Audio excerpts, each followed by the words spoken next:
Jina gani amepewa? Jina gani amepewa wote? Jina gani amepewa? Ni Yesu kweli? Mmekosa wote. Una Biblia za Kiswahili hapa? Fungua ukurasa wa kwanza kabisa kabla ya dibaji. Watakuelewesha, watakwambia unapoona jina hilo Bwana ni jina alilo. Haya, basi twende kwenye Biblia inasemaje? Wafilipi 2:9 au 10 pale ni 9, yes. 10. Anasema hivi, na kwa sababu hiyo amepewa kila jina lipitalo majina amepewa jina lipitalo majina yote. Na kwa hilo jina hajalitaja bado, anasema kila goti linapigwa, kila ulimi unakiri ya kwamba Yesu ni nani. Analitaja jina. Ni nani? Tuseme kwa sauti, ni nani? Ni Bwana. Yesu ni nani? Vijana, Yesu ni nani? Nataka niweke kitu sawa hapa kwa sababu tumeshaanza kusema Yesu ninapenda nikushukuru. Yesu asante. Bwana Yesu. Kwa nini? Ukisoma kitabu cha Mwanzo 1 utaona anasema Mungu akafanya hivi, Mungu akafanya hivi, akafanya hivi. Mwanzo 2 ina introduce kitu kipya, jina lingine inasema Bwana Mungu akafanya hivi. Kwenye kuwaza alikuwa Mungu, kwenye utendaji kazi ilibidi atokee anaitwa Bwana Mungu. Sasa hapo zamani aliitwa Bwana Mungu, sasa hizi anaitwa Bwana Yesu. Ndio yeye, ila alikuwa hajajulikana bado, hajatambulikana. Leo hii anaitwa Bwana nani? Haleluya. Amen. Ndio Mungu alimwambia Musa, kwa sababu umenijua jina langu. Iko nacho ni kitu kingine. Haleluya. Amen. Kwa hiyo amri 10 za Mungu ya kwanza inasemaje? Mimi ni Bwana Mungu wako, sio na miungu mingine ila, si ndio? Ya pili, usilitaje. Kwa hiyo naipenda sana amri ya kwanza kwa sababu watu tunairuka. Mimi Bwana Mungu wako, sio na miungu mingine ila mimi ni mlokole. Amri ya kwanza ndugu zangu inazungumzia ibada. Ndio tutakapokaa hapo pia leo. Ibada, usiabudu miungu mingine ila mimi. Ibada. Ibada zinafanyika kwenye madhabahu. Ndio tutaenda leo tutajua madhabahu ni nini. Tunaelewana vizuri? Haleluya. Tuko sawa? Kwa kabla hujaliitia jina lake, kabla hujalijua jina lake, lazima umjue Mungu wako na mwabudu ni nani. Uwe na madhabahu naye. Ndio maana watu wengi walipojenga madhabahu walizipa majina. Samueli akasema Ebeneza, hata sasa umetusaidia. Si ndio? Akina Musa alikuwa anapigana, yani sasa sikumalizia pale. Mungu alimpa Musa jina gani? Niko ambaye niko. I am that I am. Si ndio? Wangapi tunafahamu maana hilo neno? Niko ambaye niko. Yaani kama vile uelewi, lakini niko ambaye niko, lakini kama nani anaweza akatuelezea vizuri niko ambaye niko maana yake ni? Jaribu, karibu. Mimi ni mwalimu jamani, sawa hapa. Karibu.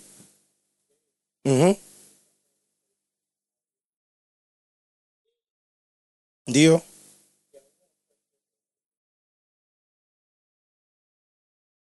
Asante, nimependa hiyo I'm not limited. I am not limited. I am that I am. Ni jina ambalo Mungu alimpa Musa, linatumika katika nyakati 3. Wakati uliopita, uliopo na ujao. Tunaelewana vizuri? Majina yote ya Mungu yanatumika sehemu zote 3. Na unavyoona anasema Yahweh, maana yake Bwana. Aliacha dash. Yahweh dash. Hiyo dash unajaza wewe. Sawa? Yahweh au tuseme Jehova uzi, nguvu zangu. Jehova mageni, ngao yangu, si ndio? Jehova sidikenu ni nini? Haki yangu, si ndio? Si ndio? Jehova mkadesh. Jamani. Twende tukafuatilie majina ya Mungu. Sisi vijana tunapenda kujua, si ndio? Now, so hilo jina la niko ambaye niko ina maana hii. Yaani I am that I am. Yaani mimi Mungu. Kwa hiyo ile I am ya kwanza ni anamwambia mimi Mungu. Mfano labda wewe kaka pale unaitwa nani? I am Jonah. Si ndio? Sasa kabla I am Jonah nasema I am alafu that. Unachonihitaji niwe. Jana, leo, kesho. I will be that I am. Anamalizia. Umepata kitu Narudia tena. Yaani hivi, who are you? Mungu anajibu I am that I am. Umenielewa? Kiswahili kinasema mimi niko ambaye niko. Yaani niko. Labda tungesema mimi ni huyo. Sema lakini bado haitoshi, si ndio? Mimi huyo ambaye unataka niwe. Haleluya. So I am, mimi hapa jina langu naitwa vile utakavyonitaka niwe. Tunaelewana vizuri? Haleluya. Kwa sababu Mungu hana umbo. Mungu hana mwisho. Akili zake, anasema kwenye Isaya 55, kama mbingu zilivyo mbali na ndivyo akili zake zilivyo mbali na akili za wanadamu. Siku moja kuna mtoto mmoja alikuwa baharini. Bahari iko kubwa, yakawa anangeka kuchimba pembeni hivi. Anachimba afu anaenda anachukua na kisado chake maji anaweka. Mbwana mmoja akamfuata akamuuliza, "Wewe unafanya nini hapa?" Akasema, "Unaona ile bahari, nataka yote niihamishie hapa." Umeona? Alafu Roho Mtakatifu akamwambia yule mtu, ndivyo anafanana na mtu ambaye anataka kumuelezea Mungu, kumjua Mungu. Yani ndicho unachoonekana mbele za Mungu unachokifanya. Haleluya. So tufikie tu conclusion kwamba ukiniuliza mimi Mungu ni nani? Sijui. Definition nilionao ni ya Bwana Yesu tu. Mungu ni roho. Mungu ni kitu. Mungu ni mtu. I am that. Kwa hiyo ndio maana alikuwa Mungu anakuja ukimuhitaji kama moto ulao, kama Shadrach, Meshach na Abednego, alitokea kwao kama moto, lakini Mungu si moto. Anaweza alipotokea kama huwa, Roho Mtakatifu sio njiwa. Yaani ile ni kwa maana fulani, kwa sababu Mungu anajaribu kucommunicate na sisi kulingana na uelewa wetu na akili zetu. Kwa viwango vyetu anajishusha ili tumuelewe, tuweze kuhusiana naye. Ila Mungu sio hicho. Tunaelewana vizuri? Ndio maana aliwakataza wasitengeneze shape au muundo fulani, kwa sababu angetengeneza kesho kashabadilika, ameshakuwa mwingine. Tunaelewana vizuri? Hii ndio siri inawafanya wazee 24 wanainama, wanainuka. Unajua kinachotokea ni nini? Mungu alinipa picha hii. Yaani si wanainama sasa hivi, wakati wanatafakari, hii sijawahi kuona inakuaje. Anaposema Mungu atanichungulie hivi niinuke, anaona kitu kingine ambacho hajawahi kukiona. Na taji naweka. Wameweka taji zote zimeisha. Yaani si unanielewa? Kuna mama mmoja alitokewa na Bwana Yesu, akamwambia, "Sasa huko mbinguni tutakuabuduje milele?" Akamwambia hivi, "Nitakuonyesha sehemu ya mimi ambayo huijui, utaniabudu, alafu nitakuonyesha nyingine, alafu nyingine milele." Ndivyo Mungu alivyo mkuu. Hana mwisho. Malaika maserafi wanachanganyikiwa huko, wanaitana. Sasa Biblia ya Kiingereza inasema and they cry unto each other, unto another, ndio wanalia. Hiyo hali ishawahi kunitokea mwaka jana nafikiri. Nilikuwa nasikia kulia tu bila sababu. Eti nalia nini? Mungu mtakatifu. Nilikuwa nasikia kufa au kupasuka. Bwana Yesu asifiwe sana. Eti Bwana ni mtakatifu. Yaani si unaelewa? Yaani yaani wale wanapagawa. Kuna wale malaika wana macho kila sehemu, si ndio? Yaani wale na macho yao yote, jicho la huku na huku vinavyoona tofauti. Wanachanganyikiwa. Huyu Mungu gani huyu? Yaani huyu ameenda wanaitana, jamani, mtakatifu ni Bwana. Nataka nikwambie hivi, ukianza kutembea na Mungu, utaanza kumjua kwa viwango ambavyo maneno yatakuisha, machozi yataisha, magoti yani utapiga kila style itaisha, akili yako itafika mwisho, utasema yani si unanielewa? Ndivyo Mungu alivyo na ndivyo anavyo, yani ndivyo alivyo. Bwana Yesu asifiwe. Haya sasa. The altar and the hunger of the inner man. Natamani tuongelee kwenye altar. Madhabahu ni nini? Tuanze sasa, si ndio? Amen. Madhabahu ni nini? Ukiambia madhabahu ni nini? Ni hapa mbele pale wanapopamba na vitambaa kumeenda hivi, au kuna nembo ya kanisa lenu wanaposimama praise team, mchungaji anapoombea watu, usipande madhabahu ni nguo fupi. Je, hiyo ndo madhabahu? Asema msiogope. Unajua tuko hapa kujifunza Kila andiko lenye pumzi ya Mungu lafaa kwa mafundisho. Ndio kazi yetu hii. Haleluya. Sasa ndugu zangu, madhabahu inaweza kawa ni sehemu, inaweza ikawa ni kitu, anaweza akawa ni mtu, au inaweza kawa ni ni chochote, kitu, eneo au mtu. Sawa? Ambapo yafuatayo yanafanyika, ambapo ulimwengu wa rohoni na ulimwengu wa mwili vinakutana. Ni geti linalofungulia watu wa upande wa kule na wa upande wa huku kukutana. Kukutana kufanya nini? Mapatano, makubaliano, au vinaitwa maagano. Kufanya mikataba. Tunaelewana vizuri? Sawa Jambo la tatu, madhabahu ni sehemu ambapo nisemaje? Ni sehemu ambapo vibali vinatolewa vya wajumbe wa ulimwengu wa rohoni kuja ulimwengu wa mwili na kufanya shughuli zao, wanapewa vibali. Ndio maana utashangaa ukienda sehemu anaombea mapepo akikemea anakuuliza umetoka wapi? Wewe ni nani? Mimi Maimuna, nimetoka huko, alifanya hivi. Anasema kile kibali, anatoa ile hati. Sawa? Kwa sababu Mungu alivyoumba ulimwengu, dunia, si ndio? Ili uweze kutawala, kutembea na kukaa duniani lazima uwe una mwili. Roho haziruhusiwi kudimarufuku kuonekana na kufanya kazi zao. Ndio maana wale malaika walioasi walifungiwa chini. Tena kifungo chao wale ni hatari kwa sababu ni giza kwa miaka zaidi ya 10,000 au si mingapi mpaka siku ya mwisho ya hukumu. Wote giza tupo wako huko chini na wamefungwa. Haleluya. Kwa hiyo sisi ndio ile anasema na tumfanye mtu kwenye Mwanzo 1:26 kwa sura na mfano wetu, si ndio? Ili akatawale nini? Analaja samaki wa majini, ndege wa angani, viumbe vyote vitambaavyo na wanyama, si ndio? Kwa hiyo sisi tunatawala kila kitu isipokuwa mwanadamu mwenzio. Kwa sababu sisi wote ni wafalme. Ukuhani wa kifalme. Huko hamna aliye top kuliko mwenzake au aliye chini. Tunaelewana vizuri? Ndio maana tuna sababu ya kuchukiana, tuna sababu ya kupendana na kuombeana, kuinuana. We are of the same rank. Tumenunuliwa na kutakaswa kwa damu ile ile. Kama ambavyo ufalme, ili uwe mfalme lazima urithi kwa damu. Kristo Yesu aliachia damu yake kwa watu wote. Hapo zamani ilikuwa taifa la Israeli, wale wa Kanaani, wa Yebusi nani walikuwa nakataliwa, lakini sasa hivi kwa damu ya Kristo Yesu wote wametakaswa, tunakuwa wana wa Mungu. Ndio maana Mungu alimwambia Petro kwenye Matendo ya Mitume 10 ya kwamba usikiite najisi ambacho Mungu amekitakasa. Tunaelewana vizuri? Ndio pale walipopeana mkono wa shirika, Paulo akaenda na Barnaba na kina Petro akabaki, kwa sababu kina Petro alikuwa kwa ajili ya Waisraeli, Wayahudi, watu waliotailiwa. Lakini Paulo alienda kwa ajili ya mataifa. Ndio maana ametufikia sisi wote leo. Haleluya. Tunaelewana vizuri? Kwa hiyo ili uweze kuishi na kufanya mambo kwenye ulimwengu huu unahitaji mwili. Tunaelewana vizuri? Ndio maana Mungu mwenyewe na mamlaka yake yote na uweza wake wote ilibidi neno livae mwili. Angeweza tu kutokea kama wakati ule Melkizedeki mfalme wa Salemu, si ndio? Akitokea tu, si ndio? Angetokea kama malaika wa Bwana, lakini ilibidi avae mwili. Hiyo ndo kanuni. Kwa hiyo ndugu zangu ni hivi, awe shetani au Mungu wetu mwenyewe mwenye uweza wake, Mungu ana nguvu zote, anaweza kufanya chochote, lakini Mungu anaheshimu neno lake. Alimwambia Yeremia kwenye Yeremia 1:12 analiangalia neno lake apate kulitimiza. Na kusaidia kutaja vifungu ili niangalie huko tayari tuenda sehemu nyingine. Haleluya. Yes, kwa hiyo unaweza kuwa na note. Sawa?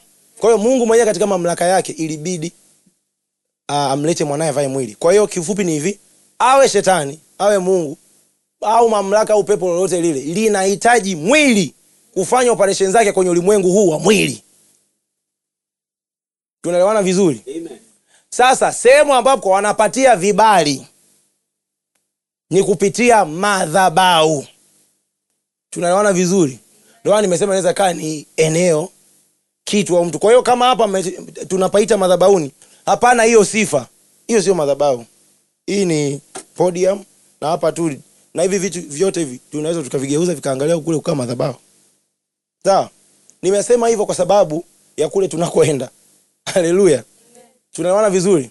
Ndio maana utakuta kuna watu wengine. Okay, na udhirisho kwamba kuna madhabahu kwenye familia kwa watu fulani. Utashangaa kuna tabia fulani, pattern ya tabia zinajirudia zile. Mambo yale, unajua kuna madhabahu inafanya kazi. Tunaelewana vizuri? Kuna mlango umefunguliwa uko wazi, shetani anafanya. Alafu hiyo madhabahu ndugu zangu sio lazima uone lisanamu limesimama hivi. Wewe niwape mfano wa madhabahu za leo. Hata hapa makumbusho hapa kuna madhabahu kibao. Sio za Mungu, za miungu ya kigeni. Unazijuaje sasa hivi?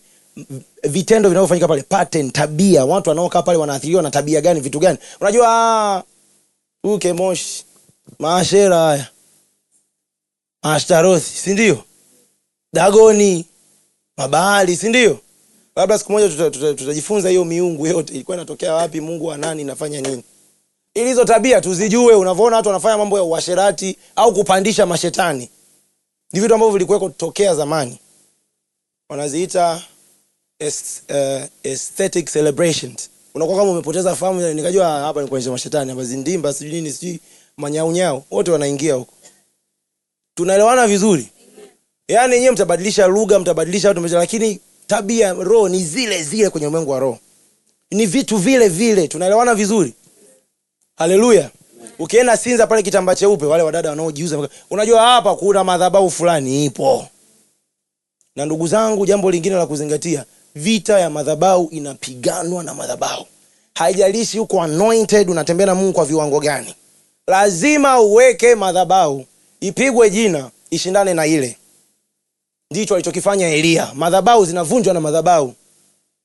Kwa nini nasema hivyo? Kwa sababu unaweza kaa uko hapa, ni mtumishi wa Mungu, umejaza Roho Mtakatifu na neno, asante Bwana Yesu, rinda na mashita, asante Mungu. Si ndio? Upo hapa mbele. Au mkaka, baba, upo hapa, si ndio? Unaombea watu wanapona, mapepo yanatoka, wewe ni mwanamuziki, ni mwimbaji, au ni mchungaji kama mimi, unafundisha. Si ndio? Lakini bado inawezekana ukawa kuna madhabahu inakuzuia. Kuna vitu hutafanikiwa. Kuna vitu hutafanya. Utashangaa labda inakupiga kwenye eneo la uchumi, unahangaika, wewe ni kukopa. Sasa unajiuliza, mbona naomba? Ni Mungu huyu wa Sulemani au ni Mungu mwingine? Si ndio? Ni Mungu wa Ibrahim huyu? Ndio huyu kweli? Mbona kila kitu kwenye imani inafanyika hivi? Unaomba, unasoma neno na Bwana anasema na wewe, madhabahu lazima akupeleke kwenu. Unashangaa kumbe wakati unazaliwa walichukua swi kitovu, au swi walichukua nywele. Kuna bwana mmoja anaitwa James Kawalia, ni mtumishi wa Mungu. Wangapi tunamfahamu? Au tumesikia shuhuda zake? Mwezi James Kawalia alikuwa toka akiwa mdogo, alizaliwa kwenye madhabahu ya nguvu za giza. Kwa alivyokuwa mtoto mchanga wa siku nadhani ilikuwa ni siku 7, akafungishwa ndoa na mchawi mbibi wa miaka 60 kwenye ulimwengu wa roho. Na alivyokuwa mdogo, kuna siku moja, kwa sababu alikuwa mchawi sana, mpaka nyoka alimuingia ndani yake akawa anakaa. Sasa baadaye akaja akaombewa, akaokoka, akatoka huko kwenye mambo ya uchawi. Akawa mpaka mchungaji anahubiri kwa muda watu wanaona. Akaenda sasa kwenye ibada ya wakawa wanaongelea mambo kama haya, matengenezo. Amekaa wiki ya kwanza. Story iko hivi. Mama yake wakati anaenda kutafuta mtoto, story ilikuwa inaanzia hivi. Mama yake alikuwa anataka sana mtoto wa kiume. Yeye alikuwa anataka mtoto wa kike. Sasa katika ile desperation, katika kuhitaji, katika kutaka sana mtoto wa kiume, ikabidi aende, alikuja mpaka Tanzania. Yaani nimesikitika kumbe Tanzania Pemba huko kuna waganga.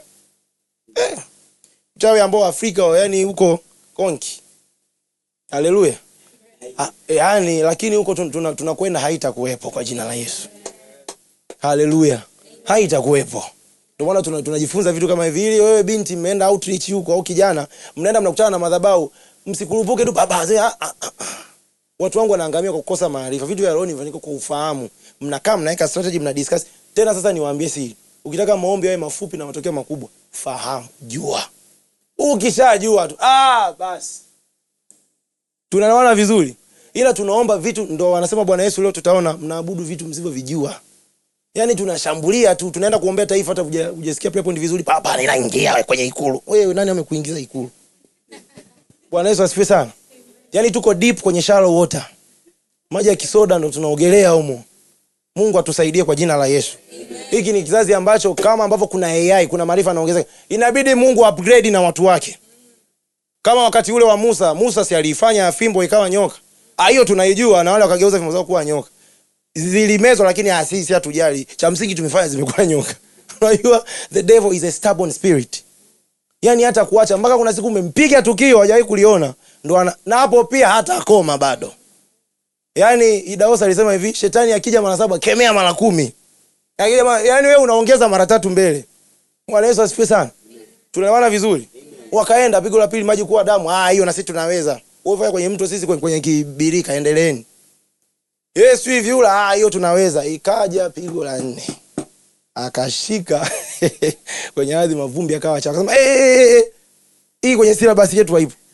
Hiki ni chanda cha Mungu. Acha hapa sasa ni Mungu mwenyewe. Ndio dunia leo inahitaji vitu kama hivyo. Kuna vitu ambavyo serikali yenyewe iseme huyu ni Mungu mwenyewe. AI iseme huyu ni Mungu. Yaani nasemaje? Ndiko tunakoenda. Mambo ambayo macho hayakuona wala masikio kusikia wala hayajaingia kwenye moyo wa mwanadamu, ndio ambayo Mungu amewaandalia wale wampendao. Yaani moyoni mwangu nikiongea andiko ninasikia kwamba kuna vitu ambavyo Mungu aliviandaa special kwa ajili ya siku za mwisho. Yaani hivi akuruhusu Elia perform wala Musa wala hata Bwana Yesu mwenyewe alitembea juu ya maji, ijapokuwa hamna mtu aliyevunja rekodi mpaka leo. Alitembea mara 2 kuonyesha kwamba hakubahatisha. Hamna mtu aliyevunja hiyo rekodi.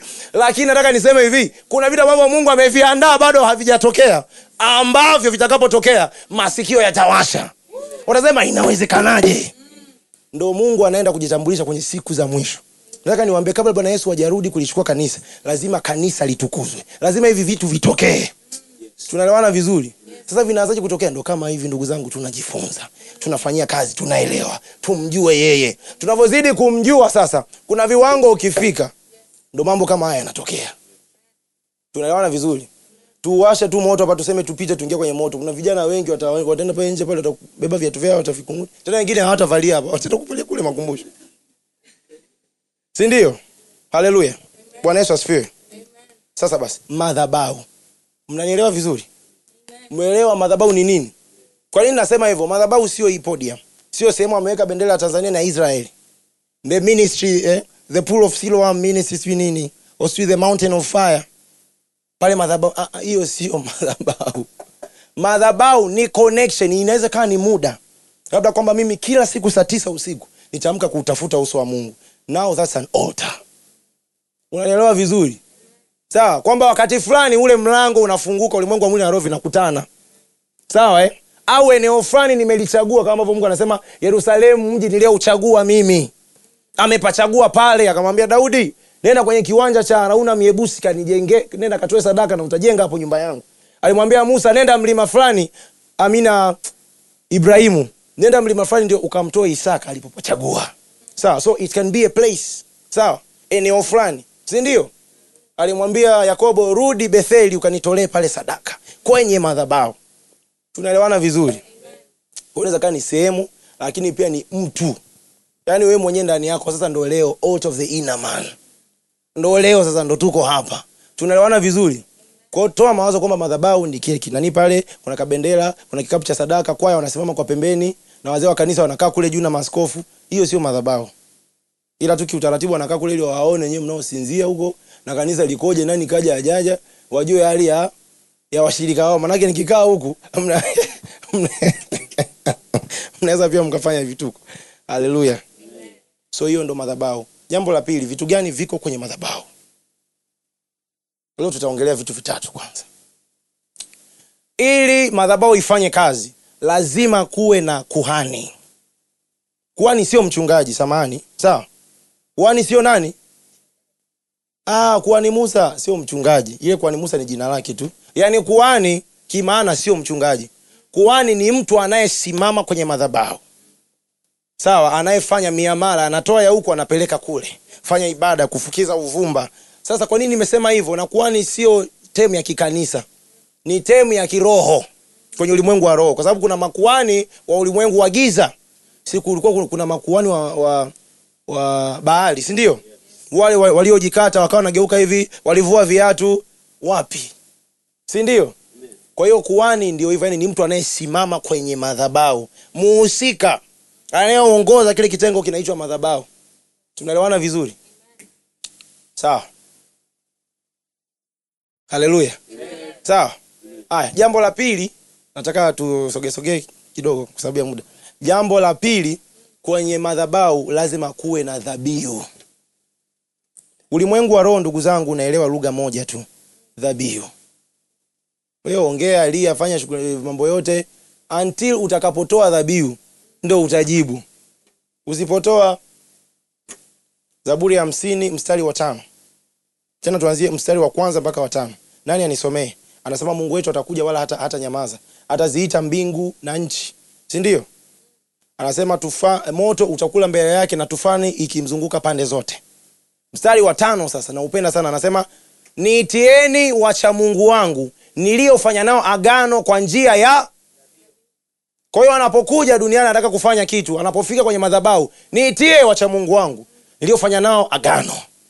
Tunaelewana vizuri? Haleluya. So kwenye madhabahu kuna dhabihu. Na kwetu sisi leo watu wa Mungu tuna dhabihu nyingi sana. By the way, wewe hapo ulivyo, wewe hapo wewe ndio dhabihu ya kwanza. According to agano jipya, yes, hiki kitu ni very sensitive. Wewe mwenyewe unayesimama, unaenda kutoa dhabihu, wewe mwenyewe kwanza ni dhabihu. Na kanuni ni kwamba kabla hujatoa dhabihu yako hiyo ya mkono au na nini, unajitoa wewe kwanza. Yes. For that altar to function. Tunaelewana vizuri? Ndio maana kuna sehemu Bwana Yesu anasema hivi, ukiwa mtu anaenda kutoa sadaka hajapatana na ndugu yake, acha sadaka yako, nenda. Yaani si unaelewa? You are being a sacrifice first. Ni jambo la msingi sana. Usiende kama kwa mganga tu. Ndio maana hata ukienda kwa mganga utawekwa kwenye kigoda, utachanjwa huku, utavuliwa nguo zako, utapigwa vitambaa vyeusi ili na wewe uwe part ya ile. That's the principle. Sawa? Tunaelewana vizuri? Amen. So you cannot build an altar if you are not a sacrifice yourself. Si ndio Bwana Yesu mwenyewe? Si ndio Bwana Yesu mwenyewe?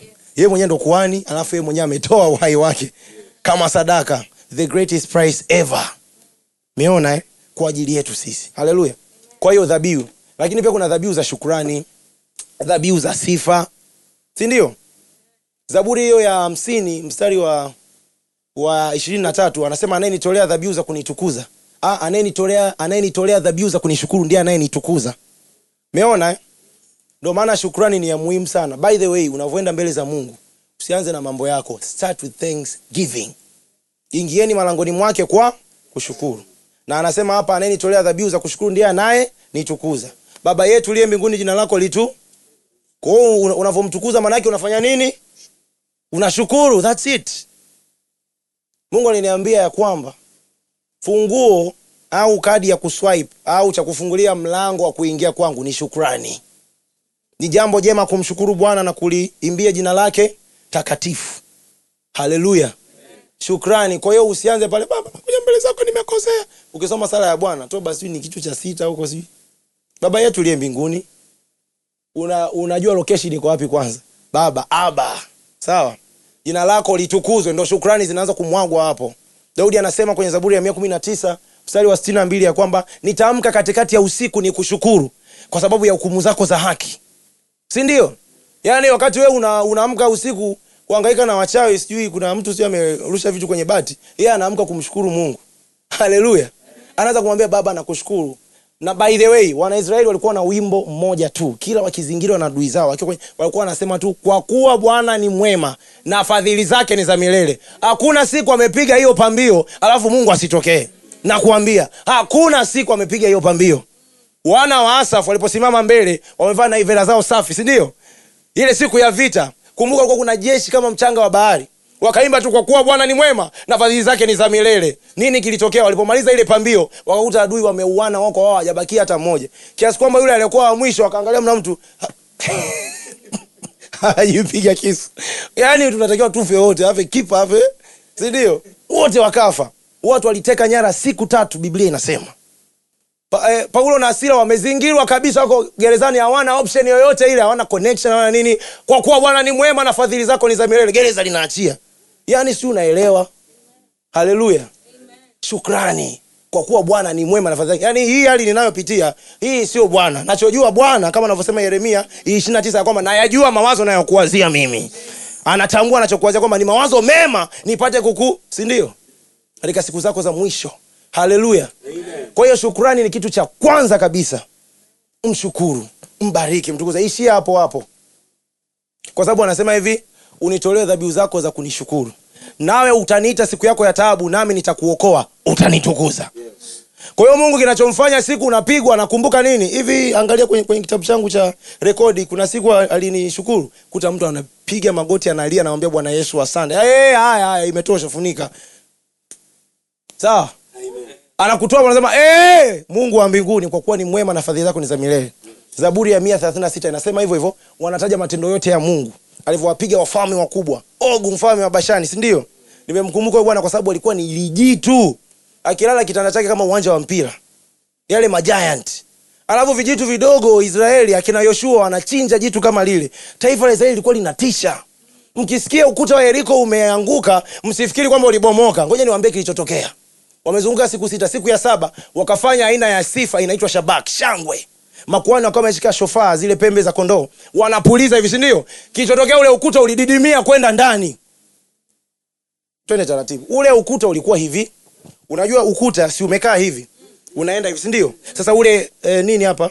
Upana Upana wake ulikuwa nafikiri labda ni kutoka kule mpaka hapa. Alafu umejengwa kwa mawe, sio matofali, ni mawe yaliyochongwa. Sometimes wanaweka kwa hiyo ni ukuta mgumu kweli kweli. A fortified city kama ngome. Sawa? Tunaelewana vizuri. Alafu watu wanazunguka huko chini huko na mapembe yao wanaiba eti kwa nafikiri watu wa Yeriko walicheka. Hebu watu waache kwanza. Siku wakiweza kuiba tunawashukia. Lakini ile siku wakati wanafanya Shabak, malaika wanakanyaga. Ukuta uliingia ndani, kwa sababu ungeanguka wangesema labda ni tetemeko la nchi. Ilibidi Mungu apige tukio ambalo wasema huyu ndio Mungu wa Israeli. Tunaelewana vizuri? Nani kama Mungu wa Israeli? Wale wanaelewa maana yake. Wakikumbuka haya matendo, wanasema kwa kuwa Bwana ni mwema na fadhili zake ni za milele. Kuna siku aliimba hivyo, Mungu akashusha mvua ya mawe. Wakati nyinyi mnasubiri kokota mawe mpige mwizi, yale yalikuwa yanashuka yenyewe. Tandika. Haleluya. Hiyo ndio nguvu ya shukrani. Wewe umejibana tu kwenye kona, mimi nimeachwa na mama, sijui bibi kafanya nini. Wewe shukuru Mungu. Tunaelewana vizuri? Kiprotoko za kiroho, sifa ndio inatangulia. Unaongea na inner man hapa. If you are to be an inner man, you have to know these things. Kujua protocol ya inner man. Tunaelewana vizuri? Kwa sababu kuna wakati hizi akili zinachoka, zinachanganyikiwa. Una switch line, unaingia kwa inner man, akili yake haiwezi kuchanganyikiwa. Inajua anafanya nini. Tunaelewana vizuri? Haleluya. Tuko pamoja. Bwana Yesu asifiwe sana. So ndicho kilichotokea Yeriko, ndugu zangu. Didimiza mpaka leo. Ukienda ile eneo ya Yeriko, kuna mawe yamedidimia chini. Machache lidondokea tena kwa ndani. Israeli wao hawakupigwa. Nyie chekeni, akina Gideon alikuwa anapiga visufuria na mwenge, wanaimba nyimbo hiyo. Nini kilitokea? Biblia inasema wakati wa Gideon, jeshi kama mchanga wa bahari. Tunazungumzia watu kuanzia 3,000,000. Yaani daa nzima inapigwa na kikundi cha watu 300. Hata panyarodi walikuwa wengi. Ndio, watu 300 eti na mienge ngeli wanaimba nyimbo hazieleweki. Ghafla ukatokea mshindo wa sauti haueleweki ni nini. Jamani, sio utani. Watu walichanganyikiwa ile siku. Watu wakashinda vita. Alafu Mungu anataka hivi, vita ni vya Bwana, tusipigane. Anataka sisi tumsifu. Anapiga Zaburi ya 149 mstari wa 6. Inasema sifa kuu za Mungu na ziwe vinywani mwao, na upanga mkali kuwili mikononi mwao. Kumbe wakati unaimba sifa za Mungu, unatokea upanga kwenye mkono wako. Ili kufanya nini? Tusome hapo. Haleluya. Hiyo ndo siri ya sifa. Mimi sijui kwa nini Mungu anatupeleka huko, lakini I hope kuna mtu anapata kitu kwenye moyo wake. I hope Mungu anajibu maswali. Neno la Mungu lijepesi, si ndio? Tumesema ndivyo linavyoenda, hivyo yani linapasua kidogo. Haleluya. Wewe you won't even know it, lakini litakuwa ni kufi. Anasema hivi. Sifa kuu za Mungu na ziwe vinywani mwao, na upanga mkali kuwili mikononi mwao, ili kufanya kisasi juu ya mataifa na adhabu juu ya kabila za watu. Kumbe sifa inahusiana na vita. Anaendelea, wawafunge wafalme wao kwa minyororo na wakuu wao kwa pingu za chuma, kuwafanyia hukumu iliyoandikwa. Hiyo ndio heshima ya watauwa wake wote. Haleluya. Ndio maana ya haleluya. Haleluya sio kibwagizo. Mmefika sehemu labda haleluya. Amen. Naomba tuache kutumia maneno vibaya. Hallelujah is the most high praise. Bwana Yesu asifiwe. Yaani hiyo maana yake ni Hallel Yahweh. Hallel ni aina ya sifa. Unainua mikono yako in exaltation, unapaza sauti yako, unasema maneno ya, yani sio niseme ni maneno gani? Ya kumtukuza, ya kumwadhimisha, ya kumsifia Yahweh. Hallel Yahweh ndo haleluya. Sio haleluya kule nyuma mmekaa amen. Hiyo sio haleluya. Haleluya. Umeona, tumerudia tena haleluya. Bwana Yesu asifiwe. Bwana Yesu asifiwe. Haya, tuendelee. Sasa madhabahu, nimesema na vitu gani? Kuhani, dhabihu. Kwenye madhabahu pia kuna maagano, mapatano, license. Madhabahu ni kama ofisi ya immigration inayompa mtu visa ya kwenda nchi fulani sio yake. Hiyo ndo kazi ya madhabahu. Tunaelewana vizuri? Yaani mambo yote, shughuli zote zinafanyika kwenye madhabahu kwa design hiyo. Kwa shetani akitaka kuingia kwenye familia yenu, anaanzia kwa bibi yako, sio nani kunyia mkuepo, amuhusiki, inasimamishwa madhabahu. Na madhabahu ni kitu cha rohoni zaidi kuliko mwilini. Ndio maana mnaweza mkaona kama kuna mtifani kwa una wachawi, mmeuchoma moto unawaka leo. Meimba pale imechoma, kumbe amjeibomosha ile madhabahu. Bwana Yesu asifiwe sana. Madhabahu ni kitu cha rohoni, inabidi Roho Mtakatifu akupeleke ile siku. Katika vitu ambavyo unavipenda, ambavyo Mungu anavifanya. Aliniambia hivi, actually siku uliyookoka, naposema Bwana Yesu amekusamehe dhambi zako zote, kazi ya msalaba unajua inafanyaje kazi?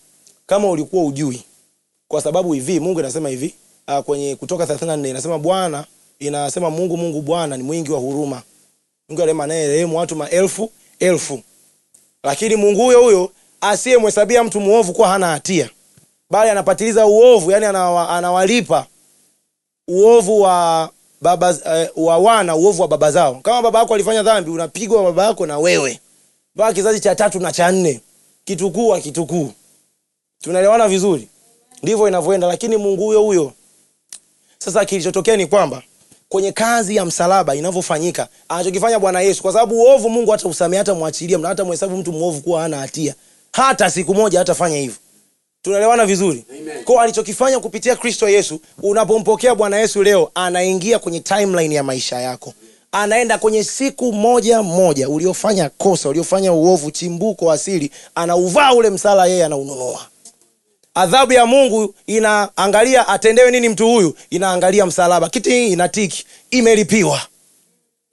Kwa hiyo usifikiri kwamba umekoka ya kale yamepita, sasa yamekuwa mapya. Hajapita. Yanapitaje? Maana Bwana Yesu anarudi nyuma, anafanya kazi ya kutengeneza kwa ajili yako. Ndio maana Paulo anasema hivi, mnapofanya dhambi mnamrudisha msalabani. Kwani maana yake nini? Ndio hiyo.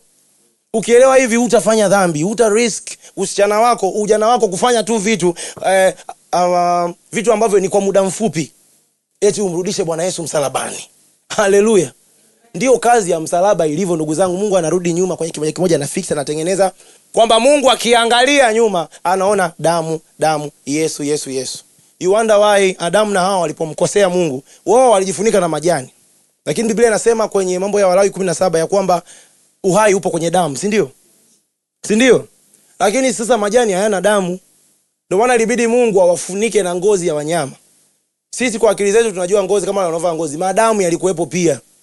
Wakati wote wa Agano la Kale, wakati wa Musa, kama ulikuwa ujui, ukiona makuhani walikuwa wanapakwa damu hapa kwenye sikio la kulia, si ndio? Wapate kusikia sawa sawa, dole gumba wapate kutenda sawa sawa, ya mguuni pia wapate kuenda sawa sawa. Ilikuwa ni madamu tu hapa, damu. Yaani watu ni damu, kila sehemu ni damu. Yaani Mungu alikuwa anataka akiangalia hivi aone damu tu, sababu ya kosa la mtu mmoja alilofanya. Tunaona vizuri. Lakini tazama, mwana kondoo wa Mungu aichukue dhambi ya ulimwengu. Ndio maana crucifixion, kusulubishwa, ni katika adhabu ambazo zinaongoza kwa kumwaga damu kuliko chochote kile. Bwana Yesu alimwaga damu zikaisha mpaka kana anatoa maji. Na maeneo yote aliyomwaga damu yalikuwa na maana. Kwenye ile bustani wakati analia kumpatanisha mfano mwanadamu wa kwanza aliyefukuzwa bustanini, kamwaga damu yake. Akaingia nyumbani kwa kuhani mkuu, akamchoma mkuki ubavuni kwa ajili ya kupatanisha hao Walawi. Haleluya. Hao watu wa Mungu, taifa la Mungu. Ndipo akaenda Golgotha. Sasa kama hujui, ilikuwa pembeni ya Yerusalemu, nje ya hekalu. Kama ambavyo wale ng'ombe kondoo walikuwa wanachinjiwa nje ya hekalu, na yeye akachinjiwa nje ya hekalu. Mwana kondoo wa Mungu achukue dhambi ya ulimwengu. Kwa nini mwana kondoo? Wakati wa zamani ukiwa una dhambi, lazima uchukue kondoo wako uende Yerusalemu mara moja kwa mwaka, unapeleka kwa ajili ya ondoleo la dhambi zako. Lakini sasa hivi Yohana anamuona mtazamo, anamuona anapita kwenye mtaa, anasema huyu mwana kondoo wa Mungu. Yani Mungu na yeye amemtoa mwana kondoo wake kwa ajili yetu sisi wote. Bwana Yesu asifiwe. Tunaelewana vizuri?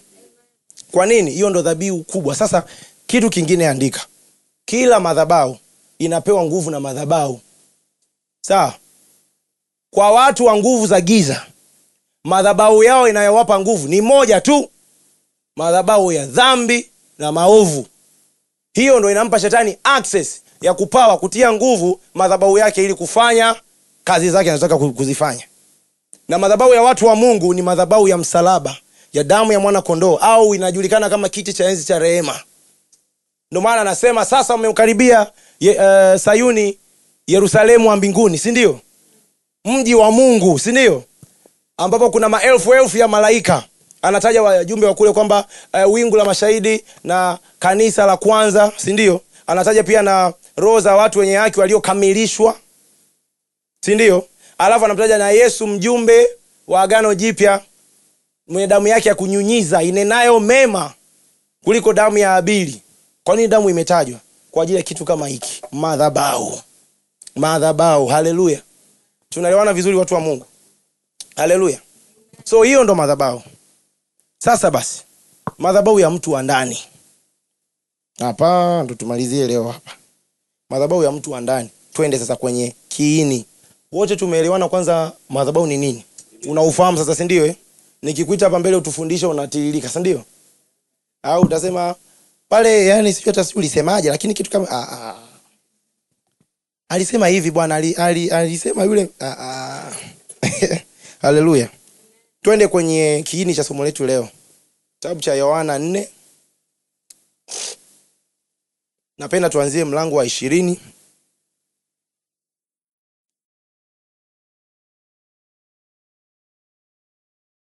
mpaka 26. Haleluya.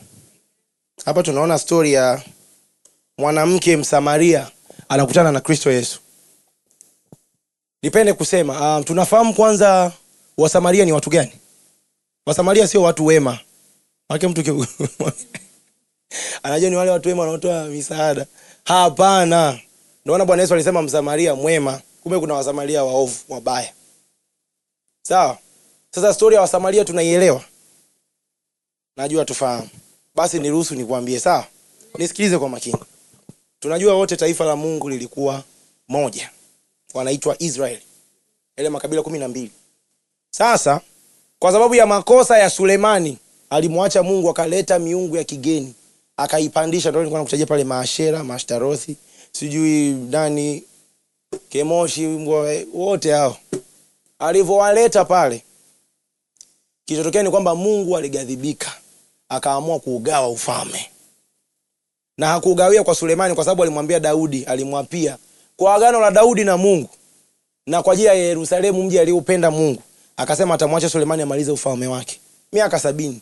Alipomaliza Sulemani ufalme wake, akaingia mtoto wake anaitwa Rehoboam. Lakini kuna kitu kinatokea. Kuna bwana mmoja anaitwa Yeroboam. Kuna Rehoboam na Yeroboam.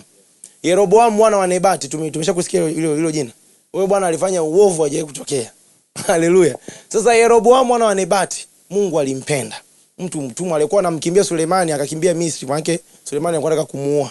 Si ndio? Yule Yeroboam mwana wa Nebati aliposikia kwa habari zile kwamba amekufa Rehoboam, amekuwa mfalme. Alipoingia Rehoboam kwa mfalme, alikuwa anarudi, na wakati anarudi aende kumtolea Mungu dhabihu, akakutana na nabii mmoja. Ndio story inaanzia hapo. Akamvalisha mavazi mapya, akatabiri, alafu akayatoa ile mavazi akayakatakata vipande 12, akamwambia shika vipande 10, kwa sababu Mungu ameurarua ufalme, ameugawa, amekupa wewe. Tunaelewana vizuri eh? Kwa hiyo Israeli kagawanyika kwenye pande kuu mbili, Northern Kingdom and the Southern Kingdom. Sawa? Northern Kingdom ilikuwa na makabila 10. Sawa eh? Si Ruben, Simeoni, Lawi hatuwahesabii, si tunajua. Ruben, Simeoni tumewaacha Lawi, ndio. Yuda nao tuwaache, wako chini. Anyways, sasa tukianza kutaja. Lakini kiufupi ni kwamba Lawi hawahesabiwi. Alafu Yusufu aligawanyika kwa kabila mbili, Efraim na Manase. Kwa hiyo tukiweka zote zinakuwa kama 13 hivi. Lawi wanatolewa. Sasa Mungu alisema hawa hamtawahesabu. Hawa wananiwakilisha mimi Mungu. You cannot count me, you cannot number me, you cannot put me in a box. Sawa? Basi bwana, ikawa hivyo. Kwa hiyo ufalme ukagawanyika. Kwa hiyo juu Northern Israel ilikuwa kama kabila 10, na mfalme wao ndio Yeroboamu mwana wa Nebati. Alafu Israeli kusini yalikuwa kama makabila mawili, Yuda pamoja na Benjamini. Hao ndio walishika, akasema hatutamwacha, tuendelea kushika ahadi ya Mungu, neno la Mungu na hivi. Nakumbuka ya kwamba nyumba ya Mungu Yerusalemu ilikuwa iko Yuda huku chini. Yuda ndo baadaye ikawa inaitwa Judea, sawa eh? Sawa jamani? Ndo Wayahudi, ukisikia Wayahudi hawa ni Waisraeli kabisa. Sawa eh? Wala sio kitu kipe, ni Waisraeli. Waebrania ni Waisraeli wao. Ebrania kwenye Agano la Kale ilikuwa inarifaa wale wazaliwa wote wa Ibrahimu, walikuwa wanaitwa Waebrania. Sawa? Baadaye hilo neno Wayahudi likatokana baada na hiyo separation. Kwa sasa mji mkuu wa Israeli kusini ilikuwa ni Yerusalemu. Sawa? Alafu tukirudi kwenye Israeli kaskazini, mji mkuu ulikuwa unaitwa Samaria, karibu na Shekemu. Tunaelewana vizuri? Sasa Samaria watu walikuwa wanakaa pale, au wale wajuu ndo wakaitwa wa Samaria.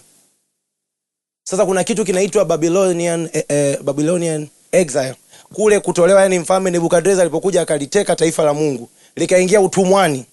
Ndo inaishia pale kwenye kitabu cha Mambo ya Nyakati wa Pili mlango wa mwisho wa 36 nadhani. Inaanza Ezra moja wako utumwani. Wanavohangaika kujenga, wanavosumbuliwa. By the way, Ezra, Nehemia, sijui Danieli, wote Mordekai, Esther walikuwa wote kwenye kipindi kimoja. So kukatia kitabu cha Mambo ya Nyakati mpaka manabii wa mwisho mpaka Malaki walikuwa wakati mmoja. Sawa? Ndio maana kuna vitu utakuta vinafanana. Wakati wa kufa kwake mfalme Dario, sijui nini, na huku nako ametajwa Dario, na huku ndo yani ndo hivyo. Iko kitu kinifundisha kwamba mnaweza mkawa mko great prophets in one generation, in one country, na bado mkapendana wote, bado mkamtumikia Mungu, na Mungu akasema na kila mtu kulingana na ujumbe wake. Kwa hakuna sababu ya kumuona mtu fulani anainuka kwenye eneo lako ukaona kama hajaniona bibi bado huyo. Hapo unaenda kupotea. Bwana Yesu asifiwe. So story ikaendelea bwana. Wakaenda Babeli miaka 70. Alitabiri Yeremia, si ndio? Mpaka anasema utakieni mji wa Babeli amani. Tena mkazae mlime na mashamba mfanye hivi. Wakaja wakarudishwa. Walienda Babeli mara ya kwanza kabisa ndo akina Danieli. Ndo amechukuliwa na Nebukadreza wakabadilishwa mpaka na majina. Belteshaza sijui nani ni majina ya kibabeli huko. Haleluya. Tunaelewana vizuri. Kwa story kaenda baadaye wakaja wakarudi. Sasa kuja kurudi. Kosa lililotokea ni kwamba makabila yaliyobaki vile vile waliobakisha ile asili yao ni wawili tu, Yuda na Benjamini mpaka leo. Israeli wengine wote Naftali, Gadi, Zabuloni kwisha habari hawana identity. Ndio wale watu ambao Ezra anasema walikuwa wamezaa machotara. Ukisoma kwenye Ezra utakuta kuna sehemu wakati wanarudi walikuwa wanaulizwa wewe umetoka familia gani, mtu hajui. Baba yako nani? Mimi sijui. Mimi Israeli. Na huyu natoka mbari ya nani, yani familia gani? Wakawa wanaitwa najisi. Watu wasiojua. Bwana Yesu asifiwe sana. Kwa michanganyiko ilitokea, Israeli kavuruga peleka kule, kukachanganyikana sana, ndio baadaye Warumi wanakuja wanatawala ile Israeli ya juu na nini. Kwa Bwana Yesu yeye alizaliwa Bethlehem huku Yuda au Israeli kusini, Judea. Makao makuu Yerusalemu. Ndio maana aliwaambia wanafunzi wake kaeni Yerusalemu. Itakapokuja juu yenu hiyo nguvu, si ndio? Huyo roho mtapokea nguvu, na mtakapompokea mtakuwa mashahidi wangu. Anataja kuanzia mji mkuu Yerusalemu kuja Israeli kusini yote, Judea, alafu na Samaria, alafu ulimwenguni kote. Umepata picha sasa? Umeelewa? Kwa hiyo hao ndio wa Samaria. Sasa tofauti ya wa Samaria na Wayahudi na ugomvi wao ulikuwa unaanzia wapi? Wale wa Samaria sasa walikuwa wanatawaliwa na Yeroboamu na Nebati. Alifanya machukizo, akaleta madhabahu za Mungu wa kigeni, akafanya hivyo, wale watu wakachanganyikana na watu sio, wakazaliana nini mpaka ile identity ikapotea. Kwa hiyo wa Samaria wana Biblia yao, sawa, ambayo ni Tora ile ya Musa, lakini wao kwenye maandiko yao, kwa mfano Mungu alichagua mlima gani ule ambao uko Yerusalemu, na akasema kwamba ajenge nyumba yake. Wale wamechagua mlima Gerizimu, nao walijenga hekalu lao. Umeona ngoma hiyo? Baada ya Israeli kurudi kwenye utumwa wa Babeli, kuna mahekalu 4 yalijengwa. Mawili yalijengewa Misri kihistoria, na mawili yalikuwa watu wa Yerusalemu kwenye mlima wao wana hekalu lao, watu wa Samaria nao wana hekalu lao. Unaelewa vizuri? Yaani ngoma zinashindana. Taifa lilokuwa moja. Wayahudi wao wanaamini kila kitu, lakini kwa mapokeo ya zamani ya Tora hawaamini juu ya Yesu. Wanasema Yesu sio Mesaya. Yesu sio mwana wa Mungu. Ndio ugomvi wao, ndio maana walimsulubisha Yesu. Lakini vitu vingine vyote tumeelewana vizuri. Huku sasa wamechanganya na mambo ya miungu mingine wameingiza. Alafu sema ambapo Mungu alichagua mlima fulani Sayuni, wale wanaingiza Gerizimu, wamebadilisha kwenye Biblia zao. Wamechanganya na mafundisho mengine. Hiyo ndo tofauti yao. Tunaelewana vizuri? Sasa kwa nini nimesema hayo? Tukisoma sasa ndo utanielewa. Yohana 4:20. Baba zetu waliabudu katika mlima huu, nanyi usema ya kwamba huko Yerusalemu ni mahali patupasapo kuabudia. Bwana Yesu akamjibu akamwambiaje? Mama, unisadiki au mwanamke, saa inakuja ambayo hamtamwabudu Baba katika mlima huu wala kule Yerusalemu. Yerusalemu kulikuwa kuna hekalu, lakini mlima huu walimalisha mlima wao wa Samaria, Gerizimu. Wale walikuwa wanaabudu pale kwenye mlima, na story inaanzia wapi? Inaanzia nyuma.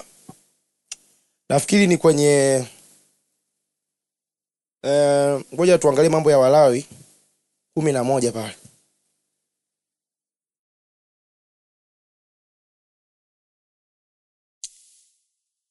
No wait. Ngoja kwanza.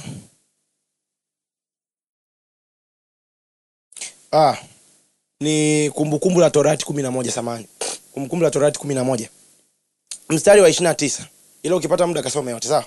Inasema hivi, tena itakuwa atakapokuleta Bwana Mungu wako na kukutia katika nchi uendayo kuimiliki, ndipo uiweke baraka juu ya mlima wa Gerizimu na laana uiweke juu ya mlima wa Ebali. Kwa wakati ule wa Musa kulikuwa kuna milima miwili, mlima wa baraka na wa laana, Gerizimu na Ebali. Sawa?